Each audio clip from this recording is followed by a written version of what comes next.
I'm unstoppable.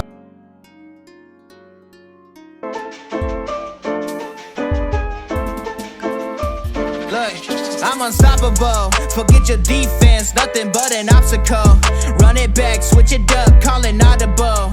Serving up them Hail Marys till the game over with the showstopper. So I gotta blow on it. I said I'll huff and I'll puff, then I'll pass to my left while I'm looking to my right. Hit him right in the chest. It be looking like magic. Better give me the throne. I ain't talking about Patrick, but I rep my home. I'm never at the end of my zone. I'm bad to the bone. Eating up these pig skins like they chicharrones. And you a douche cabron. Mira, mira at the mirror on the wall. I'm the greatest of them all. They gon' put me in the hall. Your name is only written in a bathroom stall. Quit your stalling and make a play. My drive too long, pop the clutch, I don't pump the brakes. I know what it takes to gain the muscle, get rugged. These butterfingers be fumbling, squash the scrimmage and rub it in Robitussin. How I give them concussion, they seeing double, they rushing and pass the shovel, the dirt and rubble, I bury them under it. Stay in your huddle and get 10 yards back, never turn your back. I'ma pull your flag, I go full contact, out punch, out kick like a shotgun blast on one out snap. It's a fact that I'm unstoppable. Forget your defense, nothing but an obstacle. Run it back, switch it up, calling audible. Serving up them Hail Marys till the What's good, Coast fan? It's your boy, Josh Senior, host of the Hush Your Mouth podcast, and it's gonna be a little different tonight. It's just gonna be me tonight. The rest of the guys are gonna be off, enjoying their time off, sort of a vacation. Uh, but I'll be in tonight to have some off season talk.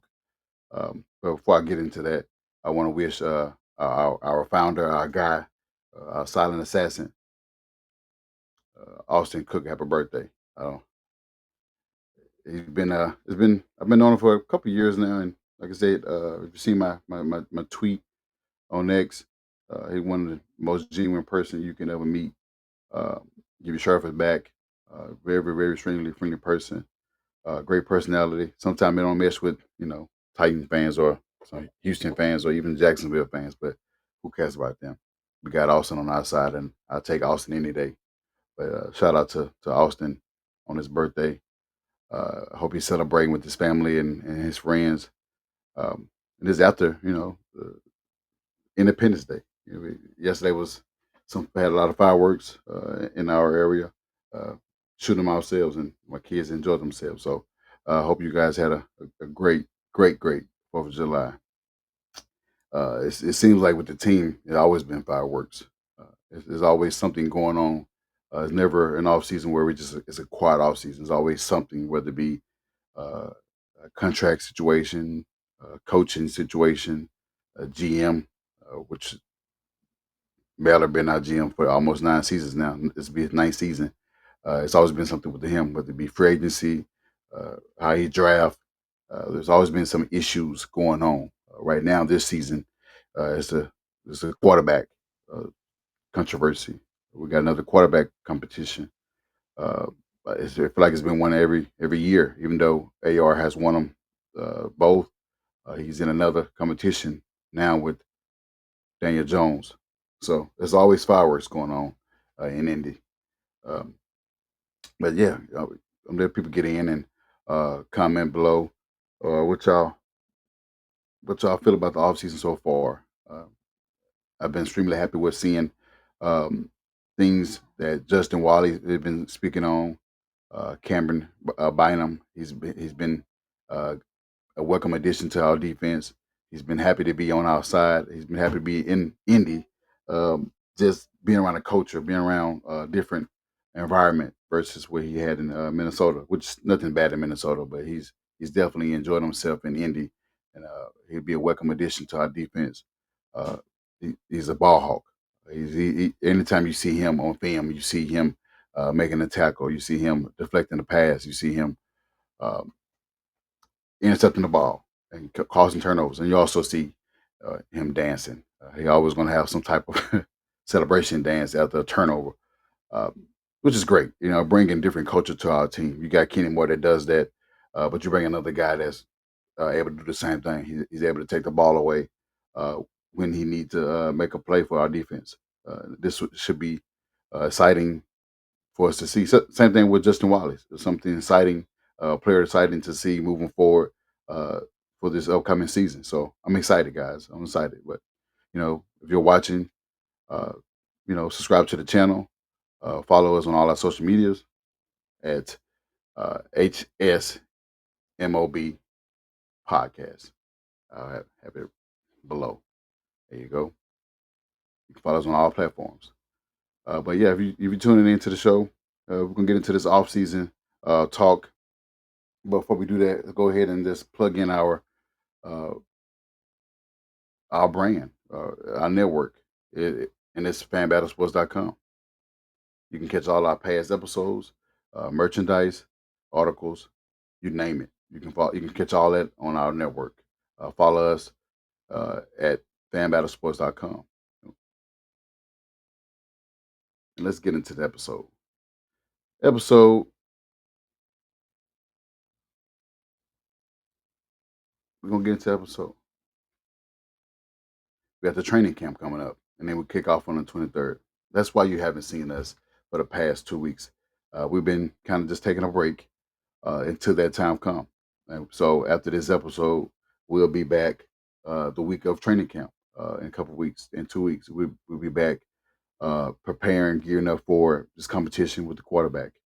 Uh, Competition pretty much in every position, wide receiver position, tight end position, uh, the offensive line, which I think I'm good that we have those guys that we have starting.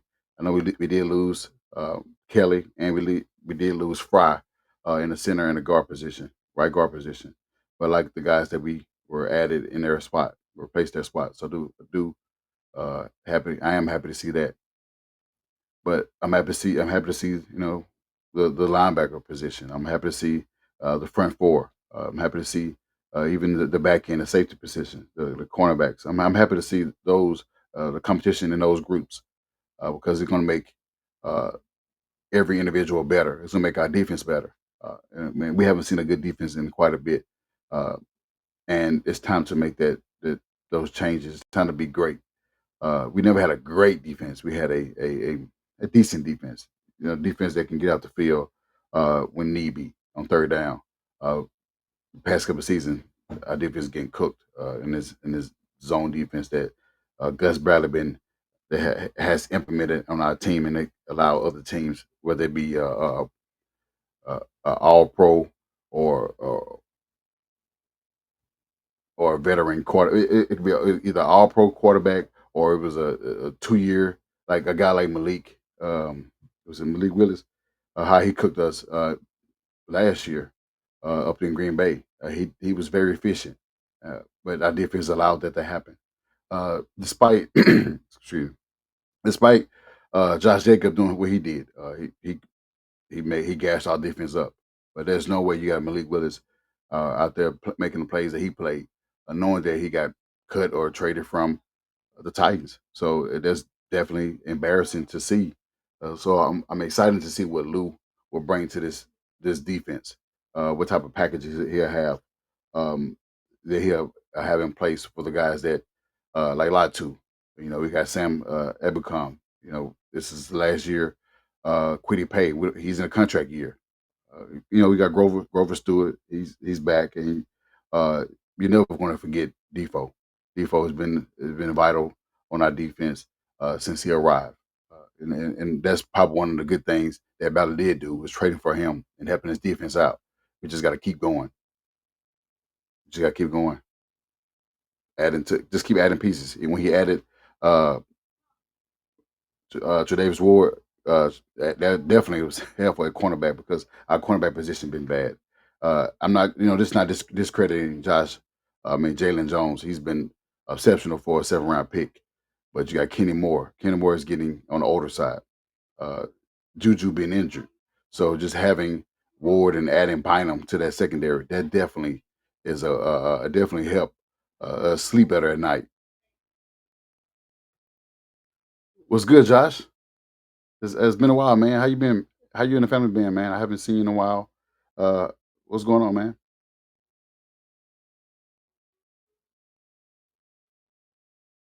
This guy here, man. Yeah, this guy been helping me out over the years um, with a lot of patience. I say patience because I've been spazzing out on these coats. But he said he liked the roster at every position besides maybe depth at linebacker. Carles would be a huge key as a starter this season, and obviously quarterback position. Uh, yeah, I'm still concerned about the quarterback position. I do want to see what Shane Steichen does this year. How can he how can he maximize the quarterback position? Who wins? First of all, who wins the position, and then how can he maximize that position with the starter that wins that position, wins that job? It could be, I mean, AR. It could be Daniel Jones. At first, I wasn't okay with Daniel Jones, but um, it's going to be up to Shane Steichen how he build around this offense, how he get the best out of his quarterbacks. Because right now, we in a situation where it's unknown until then. It's unknown, and we want to know what's going on. We want this training camp in a couple weeks. We want to see who can lead us. We haven't made the playoffs since what 2020. They've had one division since 2014. It's a lot, man. It's a long time coming. It's a lot of things we haven't done. We haven't won a week one game, and we got Miami week one this year. And they reeling right now. They done traded so many pieces. Their tight end Junu Smith. They done traded Jalen Ramsey for Minka Fitzpatrick. Uh, Minka Fitzpatrick go back to Miami where he was drafted at. So he'd be happy to go back there. But about us, we having some major concerns. We need to we need to win our week one game. I think our last week one game, I can't remember. Is it maybe what 2008, 2009? Last time we won a week one game. It's becoming it's old, and we need to make those make those changes and get this win. And we haven't won in Jacksonville in a long time. So this is what we have to do. Not if we have to do it. Let's see what. Yeah, just peachy. I mean, yeah, like I said, been a while. I know you got a lot going on uh, in your life, and I know it's been hard to come on the show and give your take on the Colts. Uh, I know you've probably been down with the finals loss to the OKC, but it's always it's always bright. Uh, always look on the bright side. You got the Colts, who could possibly do the same thing, get you bring happiness in your household. Get us to the playoffs, get us to the AFC Championship, and ultimately get to the Super Bowl. Not just get there, but also win it. So hopefully that happens. Just not be predicting it. It's just being hopeful, being optimistic. I think we can do that. Just don't know when. My family is pretty good. My lady fussing at the kids right now. I hear the kids. We give her running for the money right now. So I probably won't be on so long because she might have to give me that text to my phone and ask me what I'm doing and how long I'm gonna be on. So I'm probably gonna have to go through this pretty quick so I won't get in trouble. I won't be in the doghouse. Okay, nah, it's all good. Um, he said whoever give us the best chance to win, I'm okay with it. Um, I would like AR, but if DJ wins the job, then so be it. That's where I'm at now. I got the jersey on. I got the 5 jersey on. I I would like AR to win it. I've been supporting AR from the jump since day one. But if he can't win a job, then hey, next guy up, next man up. That's next man up been our theme since since I know. I mean, we lost quarterbacks, we lost running backs, we lost tight ends, we lost receivers, lost any type of big name player we lost him for the season or for quite a bit, and we had to be the next man up. It often don't work out for us. It did work out for us, but um, in this case, we got a battle. Now that we got new information coming out, AR has posted on his Instagram that he'll be ready for training camp. So that's exciting. It's different from what we heard weeks and weeks ago that he may miss training camp and be ready or be available week one. But in a quarterback battle with the guy that brought in and paid what $14 to $17 million for 1 year, it's not a good look. But I am happy that he is available for training camp for this battle. May the best man win. That's like I said, I want him to win, but at this in this juncture, uh, who made the best man win. I'm not gonna be salty or a hater on whoever win. I'm just gonna root for the guy that's gonna be under center. Oh, my bad. You are right. You are a Laker. You are in the chat. I am sorry for the disrespect. I never want to put the Pacers on a Laker fan because there's always hate right there. The Lakers is always hated by the Pacers. So I take that back. You are in that chat with us, the group chat, Laker group chat. So I do apologize. But yeah, I was also rooting for the Pacers to win as well. And, you know, it was unfortunate what we saw with Tyrese Halliburton going down after he was just cooking. He was 3 for 4 from 3. The guy was on his way having a big game. Whether they win it or not, I can't say that, but him alone was having a great game. He just didn't get he didn't get his other guys. His other guys didn't step up. He didn't get help from Miles Turner. He didn't get help from Pascal Siakam. He didn't get help from Neesmith. He didn't get help from what the guy his name is Andrew Nemhart. Yeah, Andrew Nemhart. He didn't get help for those guys. They helped him in Game 6. They helped him in Game 5, but they didn't help him in Game 7 when he went out. And you know, you go through those things. Well, you shouldn't go through those things because it should be a motivation, which they carried for that to the third quarter. Then it's just the fourth quarter. This night they just caved in and gave up and conceded the win to OKC. So shout out to OKC, but I wanted the Pacers to win. Although uh, I've been known to hate the Pacers, but I felt like with Jim Irsay passing, it wasn't needed for me to be against Indy fan base. I need to get get closer to them during this time because that's probably what he wanted to just be uh, rooting for Indy sports. And I think that's his last tweet. His last tweet was he was rooting for Pacers. So I switched it up from hating to just supporting. So oh, you say you better post anything? You say I post I rarely or barely post anything. Though since basketball is like my my least well known sport after baseball and football. I don't even want to talk about baseball right now. I'm having a big slump right now with the New York Yankees. We're on a 6-game losing streak, and I've been campaigning the firing of Aaron Boone. So if you see that tweet, just retweet it. Get that information out for the Yankees brass to get rid of this man. So yes, it is time to make a move from this regime. Him and Brian Cashman got to go. But I'll move on to the next banner.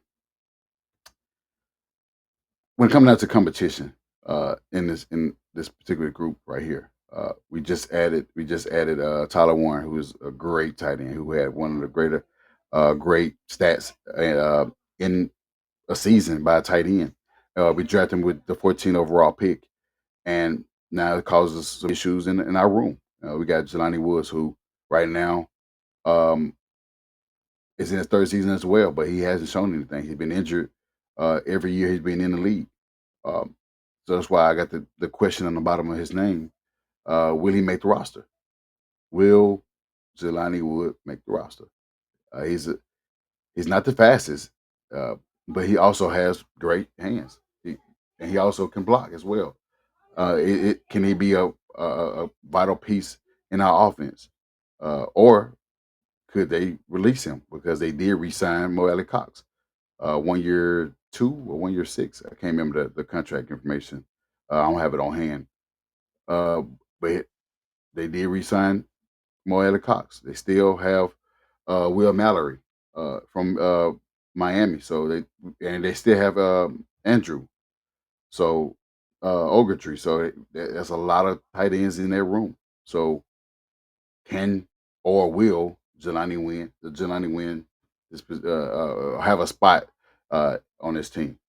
That's the question. Can he have a spot on this team? Because right now it seems like he's behind the sticks when it comes down to other players that we added, and other players that we resigned, and other players are coming back. Will he have a spot on his roster because it's not looking good right now? Go ahead and comment below uh, on what you think. Will he make the roster? Do you want him on the team? He's not a good in trade. We can't trade him because he's not a good trading piece. He's haven't been healthy. He haven't shown his worth. He haven't shown his value at all since being in the league. But some team can pick him up. Some team probably do wants a big guy, big body tight end that looks like a receiver, built like a receiver, built like a fullback too. What you guys think about that?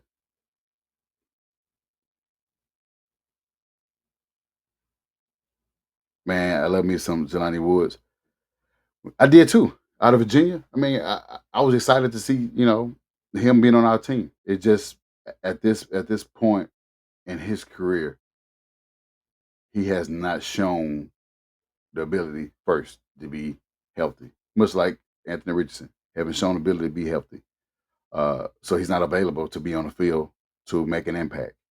Um, when he did, the first year, he did show a glimpse of what we uh, can expect from him. But right now, we don't know what can we expect because we haven't seen it. We haven't seen uh, the glimpse that we've seen in year one. All we see is out for the year. He's always end up on IR for the remainder of the season, and that is frustrating for him. It's frustrating for fans because we we expect these guys to be on the field because I mean, how else you gonna make an impact on the team if you're not on the field? We damn sure don't want you passing out Gatorade bottles. We damn sure don't want you be a play caller. So we drafted you to be tight end. At that point, it was tight end one because the tight ends we had was not good.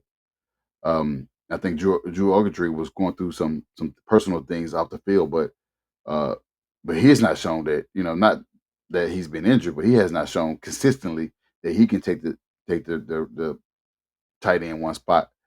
So they had to go out and get a guy like Tyler Warrens. Like I said, he was great in Penn State. You see, when you saw the film, you saw him making plays, running over DBs, running over linebackers, uh, throwing the ball. You saw him in wildcat position. You saw him doing everything in that Penn State offense. Can that translate to the Indy offense? Can Shane Steichen dial up? Not similar, but can Shane Steichen dial up and have some plays for the guy that was exceptional in college? Can he do the same thing? Like I said, even Tyler Warren, not the fastest, but he can create some separation. He can get open. He's a big target, 6'4", I think 250 or even 260. He's a big target. And players like Gronk raving about him. Previous players like Jack Doyle said that his game is similar to his. Gronk said his game is similar to his. So I mean, if he has a best of both worlds. We need both in that offense because we haven't had a good tight end since Jack Doyle. Yeah, we did have, I don't even want to say the guy name, but I can say, guy that dropped passes a lot. That, we he got cut from Detroit Lions and he picked him up and he had a decent year. He made the All Star. I think he made the All Star year one with us. And then second year, he was just terrible. And left and went to other teams and threw some shots at Indy. But who cares? I don't even want to say his name because I don't want to make him famous because he sucked.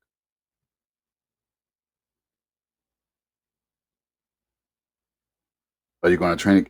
I've been wanting to go to training camp for the past 3 years, man. Josh, I've been wanting to go to training camp for the past 3 years, and it seemed like it's just the wrong time for me to go to training camp because it's like the end of July and then kind of beginning of August, and school is about to return, so kind of getting prepared for school to take place because I think it's like the second week of August. So I've always wanted to go to training camp. It's just it just always seemed like it's bad timing for me personally. So are you going, Josh?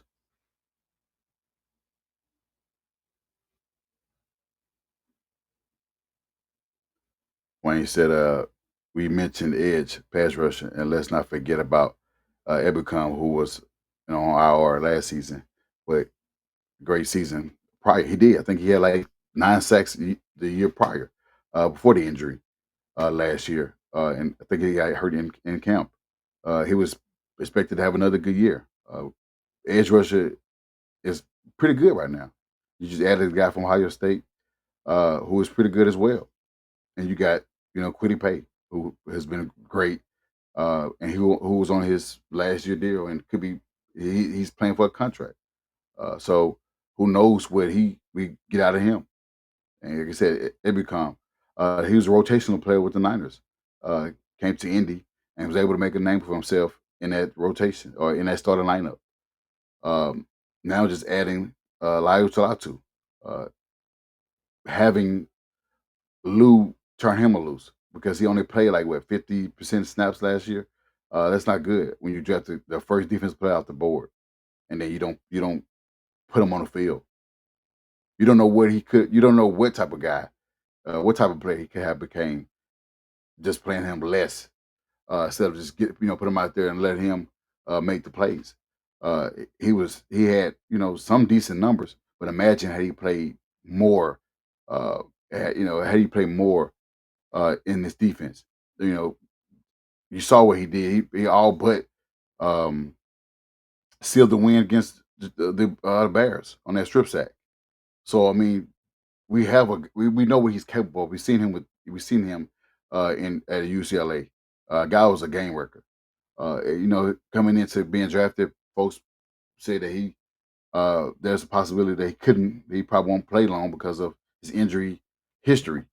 But injury has been a problem in year one. It's just that he wasn't on the field. Gus Bradley did not put him on the field enough to showcase his ability on defense, which is getting to the passer, getting to the quarterback. So it's going to be interesting to see what Lou does this year. Does he turn him loose, or does he hold him back? Because we know what if you saw my tweet, we know what Lou did for Trey Henderson. Trey wasn't really a thought of. I mean, he did come from the Saints, and they picked him up uh, in Cincy, and he's look where he's at. Although he in a contract dispute with his team, but Trey has been great. He led the league in sacks this past season, so um, Lou can have those type of impact as well. Uh, Live Two can have that same impact as well under the guidance of a different OC and Lou, who's been called the mad scientist.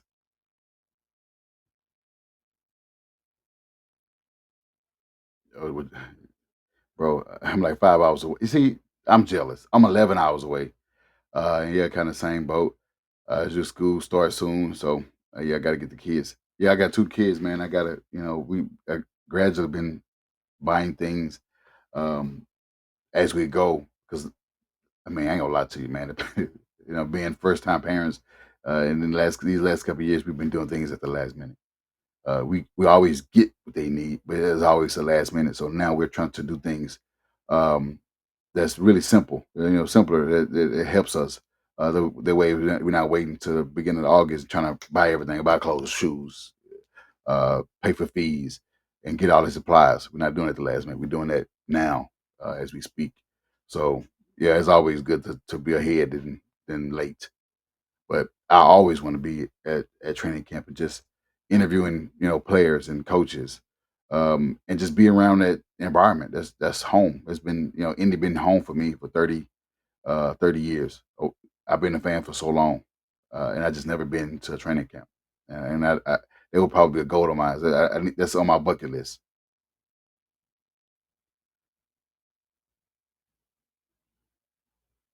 Linebackers definitely out. Yeah, we just we gotta we gotta get Zaire to be out of his own head. We gotta get him back to where he was prior to this stuff on podcast. We need him to get back to the guy that can play at an all pro level. Yeah, it's great that he's getting having the most tackles in the season or being top 5 in tackles in the season, but we need to see more of that. He's not a great uh, he's not great in pass. He's only good at stopping a run and making tackles, keeping the guys in front of him. But he's just not good at on pass and passing situations. He has to be out the field because he's a liability. And it sucks to say that he's our captain on defense, but he's a liability. He can't stop a tight end. He can't stop. He can't defend a tight end in offense or defend a running back that's in offense as well. Uh, he's yeah. He's I don't want to say too many negative words about him, but just know that he's not as good in that area. Can he be? I hope so. He was up there in missed tackles as well. Him and EJ Speed, who is now with the Texans. But we definitely need more out of him in a passing situations on defense, being able to contain a tight end or contain a running back, whomever. When the ball is thrown his way, can he make those the necessary play to get us out the field? He hadn't shown it in 7, 8 years he's been on this team. Granted, he's a 7th round pick. Granted, he was on special teams first, but now he has been for the last 4 to 5 years. He's been in the lineup on that defense. Now he's the guy. We do have colleagues, and we did draft a guy from Wisconsin. So we'll see um, we'll see how this defense look at the linebacker position because right now it is our weak spot on defense. So we'll see. We'll see.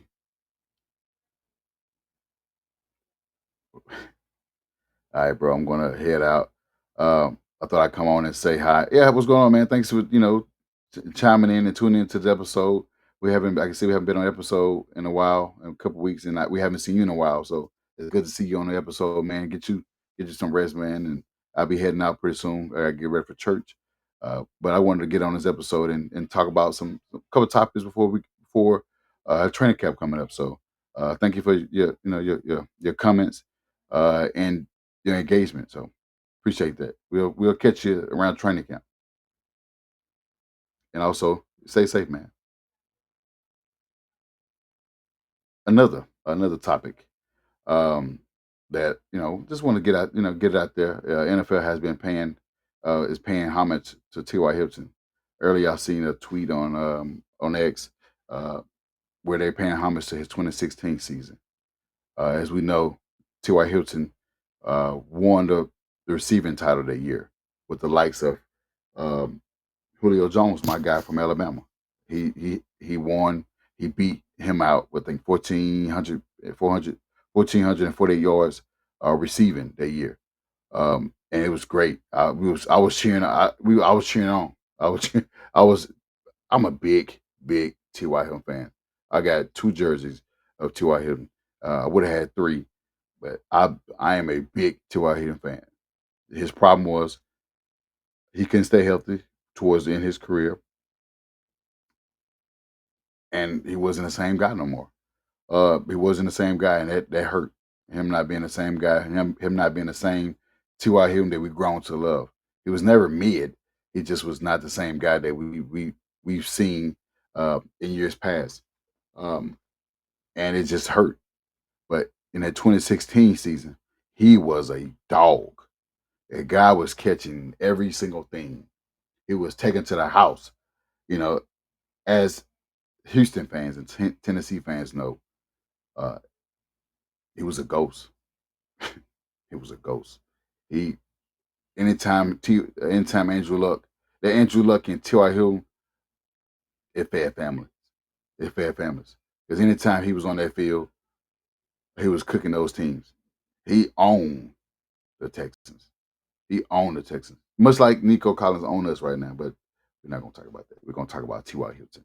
T.Y. Hilton, um, I'm gonna put up his numbers that year, in 2016.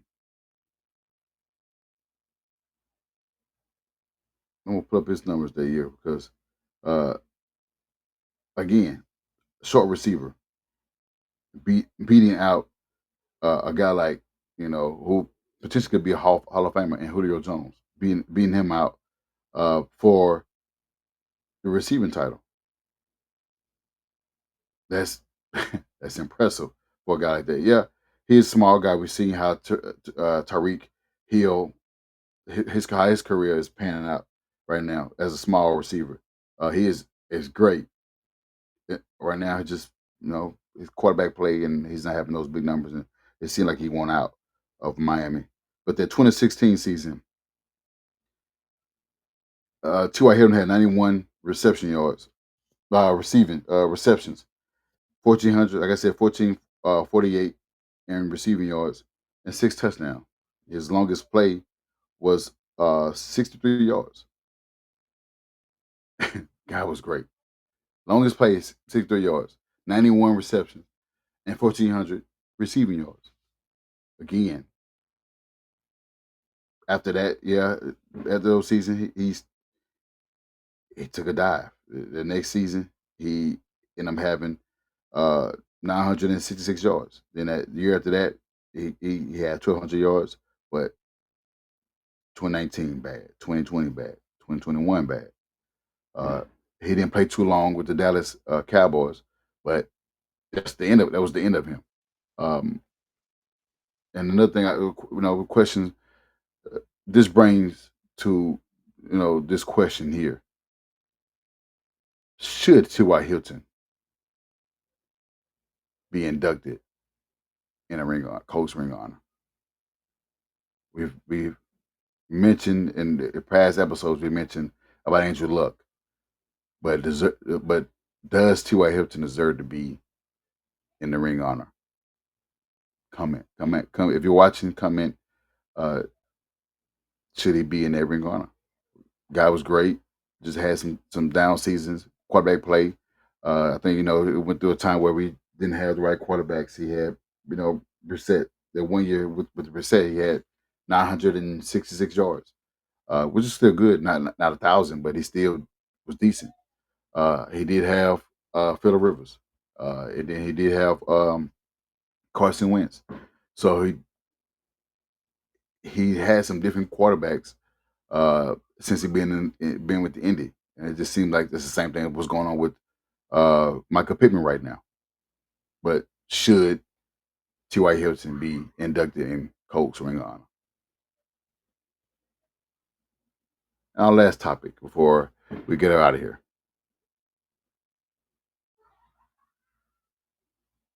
Our last topic is it fair to blame Shane Steichen? We know Shane Steichen is 17-17 as a head coach in 2 years for the Colts. We know that he has had some issues with his quarterback. They drafted him and AR came in together.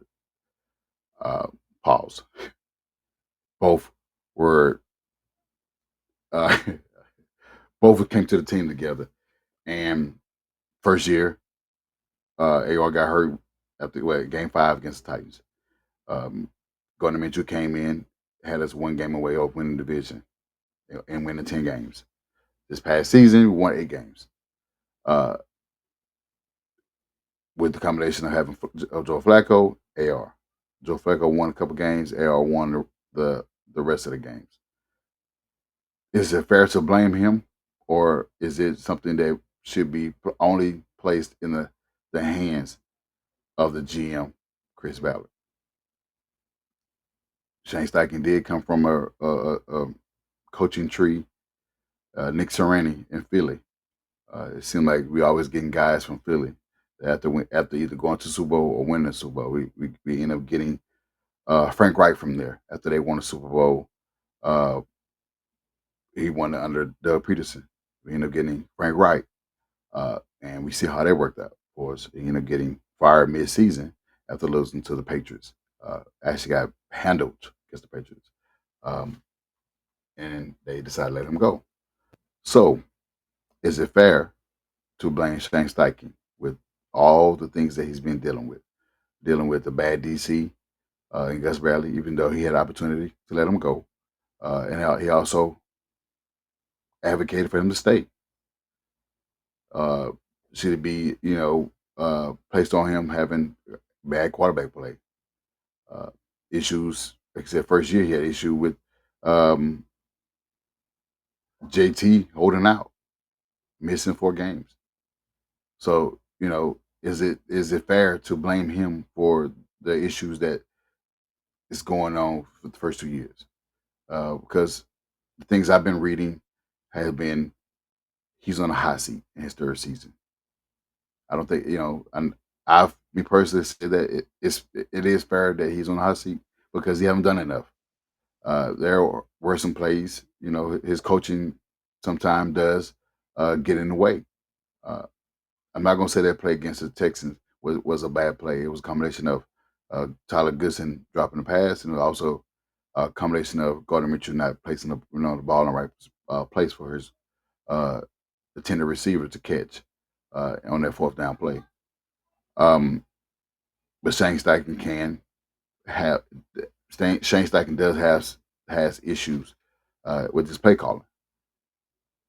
Should he give his play calling to Jim Bob Cooter, or should he remain as calling the plays and having those responsibilities instead of being just the head coach, allowing his coordinators to do their job? We don't know what type of OC Jim Bob Cooter are because he haven't made calling plays yet. He may be in the game plans, or they might be discussing game plans together during the week, but we see Shane Steichen calling plays on Sundays, Mondays, Thursdays, Saturdays, whatever day that they're on TV, we see Shane Steichen calling plays, and he's been great most occasions. He's been bad on most occasions. So yeah, comment what you think about that. Is it fair to blame him when going through those obstacles that been placed upon him? Like I said, bad quarterback play, your bad DC roster. The roster hasn't been good. But they won 9 games one year. Play away from potentially, winning the division. This past season, here and there games could have could have changed the trajectory of that season. Won 8 games. So that that's telling right there. Is it fair for him to be the guy to get all the blame, or should he have the blame because it's on him? He's the head coach. When the team loses, the coaches typically be the ones that get the blame. When they're winning, it's the players on the field. It's a terrible business, terrible business that we're in right now. Um, that's been going on for years.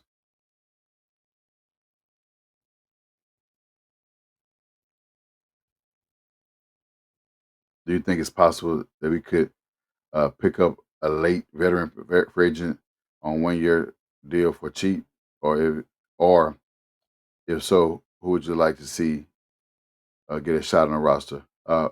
Wayne, at what position? I'm always for adding a free agent on 1 year deal. I mean, quarterback. I mean, offensive line, another corner. Really linebacker. I mean, I thought the guy Pratt, who was released from the Bengals, was a for sure signing for us. But he didn't. We didn't pick him up. It just seemed like this Baller just forgot how to make moves, and we have about 23, 24 roughly in cap space that we could have added another guy in that group, but he elected not to. So, but I'm all for adding talent, and so the player that I mentioned, like I said, Pratt, he he was he led their team in tackles in Cincy. So, um, most people I've seen say that Pratt is not good in the passing either. Much like Zaire, they're both just tackling machines. So if that's the case, then I will pass on that on that type of signing if he's just as worse as the guy that we're already paying a decent amount of money to. So, but then what other free agents, what available free agents out there? I can take a look and see. Um, the availabilities for guys we can add to our roster because I mean, like I said, uh, I'm all for having a extra veteran guy on our team. What well Wayne, what position you were speaking of? Was that linebacker, quarterback, or just in general? I'm looking up available free agents.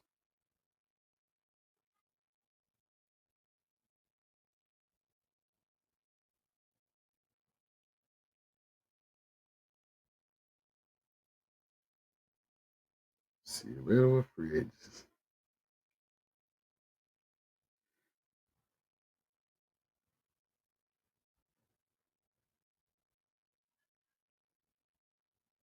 We definitely could use some veteran leadership on our squad because we really haven't had it in the past.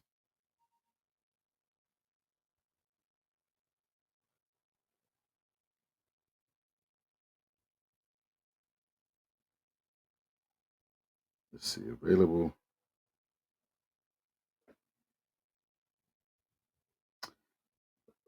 No, I don't think he's available. Uh, Mark Cooper, is he available? Von Miller available? Uh, let's see. Veteran. Mm, keep that different. Um, no, Stephon Gilmore pretty old. Uh, no, he's 35 years old.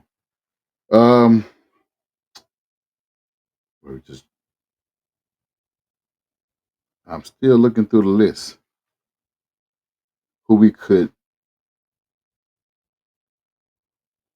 No, those guys not even available.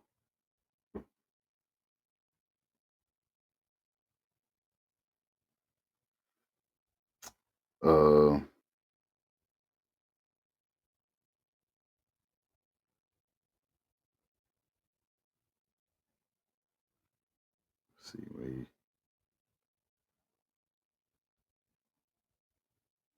see the linebacker.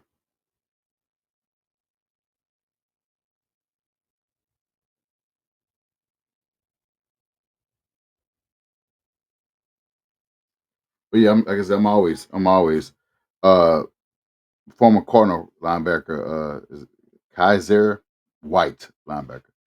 We can add him on uh as a 1 year deal. Not quite a veteran. He's been in the league for a couple years. Well, yeah, he's a veteran. Drafted in 2018. Uh, I think should take a flyer on him because he was decent out in Arizona. We also have Arizona on our schedule as well, so I wouldn't mind uh, take a look at him, having him on the team as a veteran linebacker to play alongside Zaire Franklin. I was thinking linebacker or even secondary. Pratt or even more secondary vet like Simmons or Sam. Yeah, Sam is Samuel Jr. still hurt, or was he even hurt? Something Samuel Jr. From the Chargers. Yeah, I don't. I'm still surprised he is a free agent. Yeah, yeah. Add him in the room. 5'10" cornerback. Uh, have some traits like his dad. Probably won't be just like his dad, but didn't was Isaiah Simmons did get picked up, right? Isaiah Simmons did get picked up by somebody. Let me look. I think the Giants picked him up. I'm looking right now. I think he is not a. I don't think he a free agent. The Packers picked up Isaiah Simmons. Uh, when this was, yeah, a couple weeks ago, about a month ago, Isaiah Simmons got picked up by the Packers. That would have been a greit addition to it because he plays safety and play linebacker. He was originally a linebacker before switching to safety. That would have been a great addition as well. But yeah, the Packers did scoop him up. And you said Trey Smith at guard.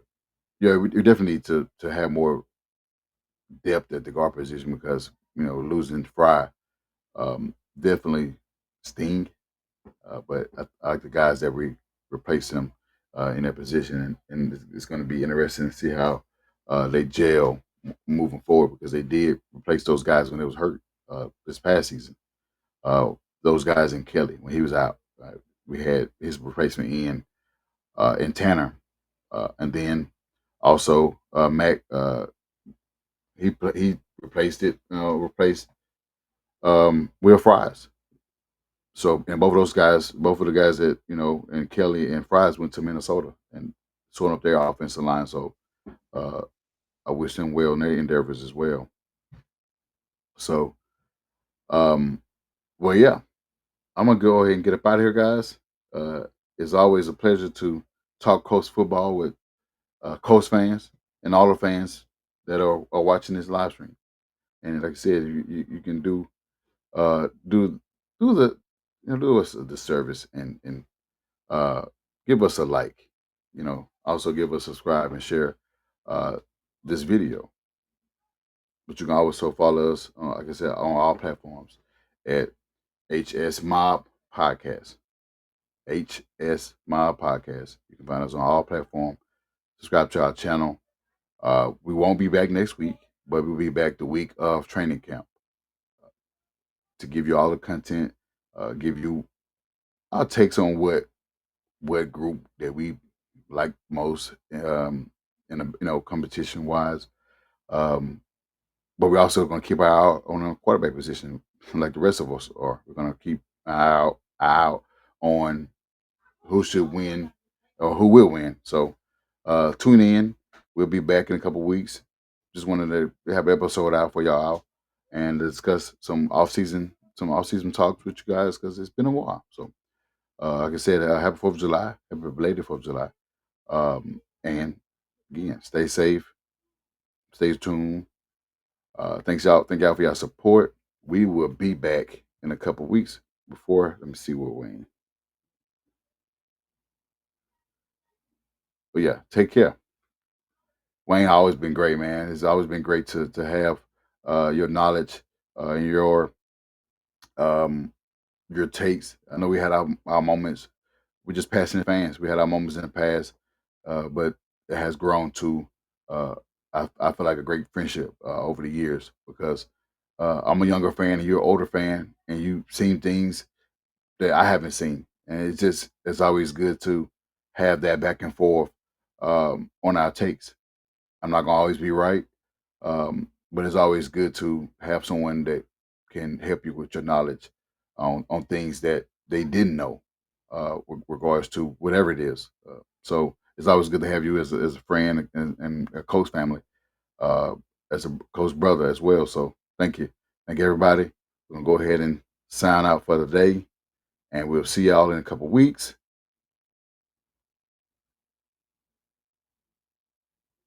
On one